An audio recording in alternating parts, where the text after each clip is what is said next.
Aduh, putus. Aduh, sudah ada jalan orang. Jembatan penghubung dan puluhan rumah warga di Amurang ambruk terseret air laut.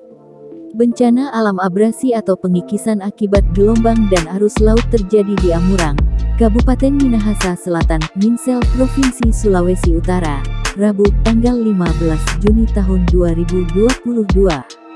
Akibatnya beberapa rumah di Kelurahan Uwuran 1 dan Kelurahan Bitung, Kecamatan Amurang ambruk terbawa air laut.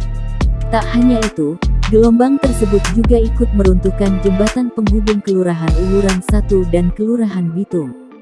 Peristiwa ini terjadi pada pukul 13.20 WITA. Kepala Bidang Kedaruratan Bencana dan Logistik BPBD Minsel mengaku pihaknya bersama TRC BPBD ketika kejadian dan menerima laporan warga secepatnya turun langsung ke lokasi bencana. Sampai berita ini diturunkan tribunmanado.co.id belum mendapat informasi tentang adanya korban jiwa. Putus jembatan. Awas ya, jangan putus jembatan. Ada banyak. Oh, putus jembatan. Habis. Jangan lupa subscribe, share, komen, dan like ya.